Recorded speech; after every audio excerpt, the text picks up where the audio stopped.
دو ایسے کلام ہیں جو رحمان کو بڑے پیارے، شوق پیدا ہو جاتا ہے. خفیفتان علی اللسان، زبان پہ بہت ہلکے، آسانی سے ادا ہو جاتے ہیں. ثقیلتان فی المیزان، لیکن میزان میں قیامت کے دن بہت بھاری ہوں گے. اب یہ تین باتیں سننے کے بعد تو سننے والا کہتا ہے کہ پلیز اب آپ بتا دینا تاکہ ہم بھی اس کو پڑھ سکیں. اب نبی علیہ السلام نے فرمایا کہ وہ فکرے یہ ہیں: سبحان اللہ و بحمدہ سبحان اللہ العظیم. کون سے دو فکرے نبی علیہ السلام نے بتلائے؟ سبحان اللہ و بحمدہ سبحان اللہ العظیم، سبحان اللہ و بحمدہ سبحان اللہ العظیم، سبحان اللہ و بحمدہ سبحان اللہ العظیم. سبحان اللہ کا کیا معنی؟ اے اللہ آپ ہر عیب سے، ہر نقص سے، ہر کمی سے، ہر کوتاہی سے پاک ہیں. آپ کے اندر کسی قسم کا کوئی عیب ہے ہی نہیں. یہ بھی تعریف کا ایک انداز ہوتا ہے. تعریف کے دو انداز ہوتے ہیں. ایک یہ ہوتی ہے کہ کسی کی صفات بتائی جائے، جیسے کوئی بندہ کہے کہ فلاں لڑکی تو بڑی خوبصورت ہے، پڑھی لکھی ہے، دیندار ہے، اچھے اخلاق والی ہے، بڑے گھرانے کی ہے. یہ سب تعریف ہے جو ہم اس کی کر رہے ہیں. اور کوئی بندہ کہے کہ وہ جاہل نہیں ہے، بد اخلاق نہیں ہے، کام چور بھی نہیں ہے، ضدی بھی نہیں ہے.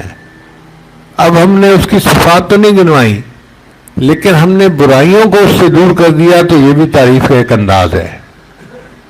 تو اللہ کو تعریف کا یہ انداز بھی اچھا لگتا ہے کہ میرے بندے کہیں کہ میرے اندر کوئی کمی، کوئی کوتاہی، کوئی عیب ہے ہی نہیں.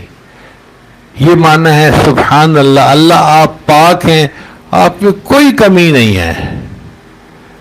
یہ انداز اللہ کو اتنا پیارا لگتا ہے کہ اللہ نے قرآن مجید میں خود اپنی تعریف ان الفاظ سے فرمائی. ارشاد فرمایا فسبحان اللہ، اور اللہ پاک ہے، ہر عیب سے پاک ہے، اس میں کوئی کمی ہے ہی نہیں، کوئی نقص ہے ہی نہیں. اور اللہ نے حکم دیا ہمیں بھی کہ ہم بھی سبحان اللہ زیادہ کہیں. چنانچہ اللہ فرماتے ہیں سبح اسم ربک الاعلی، اس اعلیٰ رب کی تسبیح بیان کرو. اور ایک جگہ فرمایا فسبح باسم ربک العظیم. اب نبی علیہ السلام کی دانائی دیکھیے کہ اللہ کے حبیب صلی اللہ علیہ وسلم نے اللہ کے حکم پر عمل کیا. رکوع کے اندر ایک آیت پہ عمل کیا، سجدے میں دوسری آیت پر. رکوع میں پڑھا سبحان ربی العظیم، عمل ہو گیا. سجدے میں پڑھا سبحان ربی الاعلی، دوسری آیت پہ عمل ہو گیا. اور ویسے بھی اگر آپ دیکھیں تو نماز شروع ہی اسی سبحان اللہ کے لفظ سے ہوتی ہے. ہم تکبیر تحریمہ جب باندھتے ہیں تو نماز میں کیا پڑھتے ہیں؟ ہم پڑھتے ہیں سبحانک اللہم، اے اللہ آپ ہر عیب سے پاک ہیں. وبحمدک، اور اے اللہ ہر تعریف آپ ہی کو سجتی ہے، آپ ہی تعریف کے لائق ہیں. یاد رکھیں دنیا میں کوئی کسی کی تعریف کرے تو یہ تعریف اللہ کی طرف لوٹتی ہے. آپ کسی پھول کی تعریف کریں تو یہ تعریف اللہ کی جس نے پھول کو پیدا کیا. آپ پھل کی تعریف کریں تو یہ تعریف اللہ کی جس نے پھل کو پیدا کیا. خاوند بیوی کی تعریف کرے کہ بڑی خوبصورت، بڑی نیک، اچھے اخلاق والی ہے، تو یہ تعریف اللہ کی جس نے اس کی بیوی کو پیدا کیا. بیوی خاوند کی تعریف کرے بڑے اچھے اخلاق والا، بڑا اچھے دل والا بندہ ہے، یہ تعریف اللہ کی جس نے اس کے خاوند کو پیدا کیا. تو کائنات میں ہم کسی چیز کی بھی تعریف کریں گے تو یہ تعریف کس کی طرف لوٹے گی؟ اللہ کی طرف لوٹے گی جس نے اس کو پیدا کیا ہے، بنایا ہے. تو جب ہم کہتے ہیں سبحانک اللہم، اے اللہ آپ ہر عیب سے پاک ہیں، وبحمدک، اور ساری تعریفیں آپ ہی کو سجتی ہیں، آپ ہی کو جچتی ہیں. وتبارک اسمک، اور اے اللہ آپ کا نام بڑا برکت والا ہے. وتعالی جدک، اور آپ کی تو بزرگی بہت بلند ہے. ولا الہ غیرک، اور آپ کے ساتھ عبادت کے تو کوئی اور لائق ہے ہی نہیں، آپ جیسے تو کوئی اور محبوب ہے ہی نہیں، آپ ہی محبوب ہیں اور آپ ہی تعریفوں کے لائق ہیں۔ اب ذرا ان الفاظ کے معنی پر غور کیجئے کہ نماز ہم جب پڑھتے ہیں تو کتنے اچھے الفاظ سے اللہ کی تعریف کرتے ہیں، سبحانک اللہم وبحمدک وتبارک اسمک وتعالی جدک ولا الہ غیرک۔ یہ الفاظ اتنے اچھے ہیں کہ پڑھنے والے کو کئی مرتبہ ایسے لگتا ہے کہ جیسے میرا منہ جو ہے نا وہ میری زبان کے بوسے لے رہا ہے، زبان پہ بار خدایا یہ کس کا نام آیا کہ میرے نطق نے بوسے میری زبان کے لیے۔ ایسا الفاظ کچھ زبان سے ادا ہوتے ہیں کہ نطق زبان کے بوسے لیتا ہے کہ تو نے کون سا لفظ ادا کر دیا۔ تو ان الفاظ کے ساتھ ہم اپنی نماز کی ابتدا کرتے ہیں۔ چنانچہ جس نے کہا سبحان اللہ و بحمدہ، اللہ آپ پاک ہیں اور سب تعریفیں آپ ہی کے لائق ہیں، آپ ہی کی شان ہے، آپ کو سجدتی ہیں۔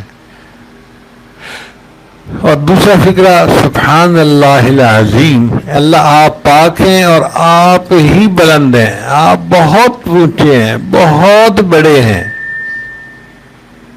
تو یہ دونوں فقرے اللہ تعالیٰ کی عظمت اور اللہ تعالیٰ کے کمال کی دلیل ہیں، اس لیے اللہ کو یہ پیارے لگتے ہیں، اور اللہ چاہتے ہیں کہ میرے بندے ان فقرات کو زیادہ پڑھیں اور زیادہ ثواب کمائیں اور ان کے پلڑے نیکیوں سے بھر جائیں۔ یہ تو اس حدیث مبارکہ کی تھوڑی سی تفصیل تھی۔ ایک اور بھی بحث ہے کہ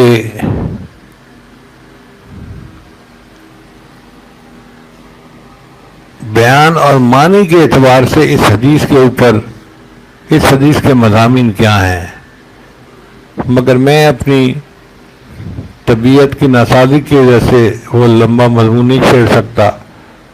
طلباء کے لیے تو بہت مزے کے مضمون ہے کہ اس کلام کے اندر کیا کیا صفات ہیں۔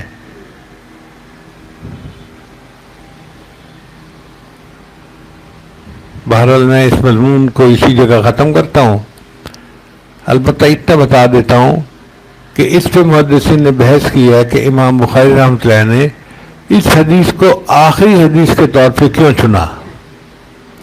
ایک جواب انہوں نے یہ دیا کہ حدیث مبارکہ میں ہے کہ جو بندہ کسی مجلس میں بیٹھے اور اٹھتے ہوئے تسبیح پڑھ لے سبحانک اللہم وبحمدک اشہد ان لا الہ الا انت استغفرک واتوب الیک، تو مجلس میں جو بھی گناہ ہوتے ہیں اللہ سب گناہوں کو معاف فرما دیتے ہیں۔ تو امام بخاری رحمۃ اللہ نے سوچا کہ اب آخری حدیث لکھنے کے بعد مجلس ختم ہو جائے گی تو میں حدیث تسبیح لکھتا ہوں تاکہ ان مجالس میں اگر کوئی ادب میں کمی ہوئی یا کوئی کوتاہی رہ گئی تو اللہ میری سب کمی کوتاہیوں کو معاف فرما دے۔ اور دوسری بات یہ کہ نبی علیہ الصلوۃ والسلام کو عمر کے آخری حصے میں اللہ تعالیٰ نے تسبیح زیادہ کرنے کا حکم فرمایا۔ غور کیجئے، اللہ فرماتے ہیں اذا جاء نصر اللہ والفتح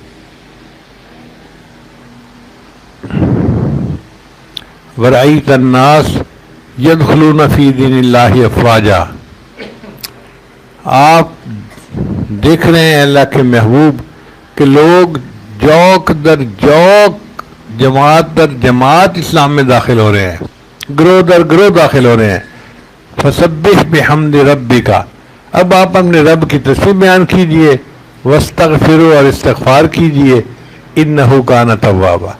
تو چونکہ نبی علیہ الصلوۃ والسلام کو عمر کے آخری حصے میں اللہ نے تسبیح زیادہ بیان کرنے کا حکم دیا تو امام بخاری رحمۃ اللہ علیہ یہ حدیث سب سے آخر پر لائے کہ میں بھی اب اپنا کام مکمل ہو گیا، حدیث کو حدیث تسبیح پہ ختم کرتا ہوں تاکہ اللہ تعالیٰ میری دی تسبیح کو قبول فرما لے۔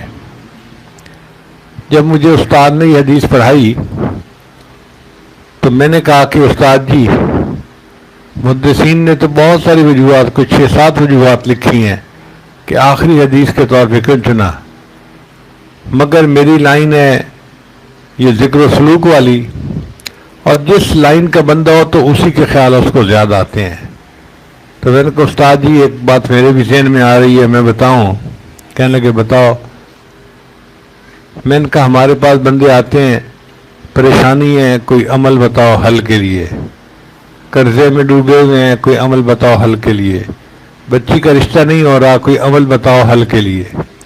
تو یہ کام لے کے لوگ ہمارے پاس آتے ہیں. تو مجھے تو یوں لگتا ہے کہ امام بخاری رحمۃ اللہ نے اس حدیث کو سب سے آخر پہ اس لیے لکھا کہ اب یہ طالبات پڑھنے کے بعد اپنے گھروں میں چلی جائیں گی، پھر ان کے رشتے آئیں گے اور ان کی شادیاں ہوں گی اور ان کو سسرال کی زندگی گزارنی پڑے گی. اب یہ بچیاں حالات کی مچھلی کے پیٹ میں پھنس جائیں گی. مثلا ایک بچی کے رشتے نہیں آ رہے، اب وہ کیا کرے؟ عمر بڑھتی جا رہی ہے تو ماں باپ بچی کو خود تو نہیں کہیں چھوڑ کے آئیں گے، کوئی مانگے گا رشتہ تو نکاح کریں گے نا. اور بچی خود تو کچھ نہیں کر سکتی، وہ حالات کی مچھلی کے پیٹ میں پھنسی ہوئی ہے. اب کیسے نکلے اس کو سمجھ نہیں ہے. ایک عالم بن گیا، اس نے اپنا کاروبار شروع کر دیا اور قرضے کی مچھلی کے پیٹ میں پھنس گیا. اب قرضے سے کیسے نکلے اس کو سمجھ نہیں آ رہی. تو وہ چاہتا ہے کہ مجھے کوئی عمل بتائے کہ میں اس حالات میں سے کیسے باہر نکلوں. تو سنیے، حضرت یونس علیہ السلام اللہ کے پیغمبر تھے، اللہ کی منشا سے وہ مچھلی کے پیٹ میں چلے گئے. اب ان کو مچھلی کے پیٹ سے نکلنے کی کوئی صورت نظر نہیں آتی تھی، تو انہوں نے مچھلی کے پیٹ میں اللہ کی تسبیح بیان کی تھی، لا الہ الا انت سبحانک انی کنت من الظالمین. اور اس تسبیح کی وجہ سے اللہ نے ان کو مچھلی کے پیٹ سے نجات عطا فرما دی تھی. اللہ فرماتے ہیں فلولا انہ کان من المسبحین، اگر یونس علیہ السلام اللہ کی تسبیح بیان نہ کرتے للبث فی بطنہ الی یوم یبعثون، وہ قیامت تک مچھلی کے پیٹ کے اندر رہتے نکل نہ سکتے. اب بتائیں کتنی بڑی قید تھی کہ قیامت تک انہوں نے مچھلی کے پیٹ میں رہنا تھا، مگر تسبیح بیان کرنے کی وجہ سے اللہ نے مچھلی کے پیٹ سے ان کو نکال دیا. تو امام بخاری رحمۃ اللہ نے سبق دے دیا کہ طالب علموں تم جاؤ گے، تمہیں اپنے حالات کی وجہ سے پریشان ہونے کی ضرورت نہیں، نہ عاملوں کے پاس جا کے ایمان خراب کرنے کی ضرورت ہے. تم تسبیح پڑھ لینا، جس حال میں بھی ہوگے اللہ مچھلی کے حالات کی مچھلی کے پیٹ سے تمہیں نکال دیں گے اور تمہارے مسئلے کو اللہ حل کر دیں گے.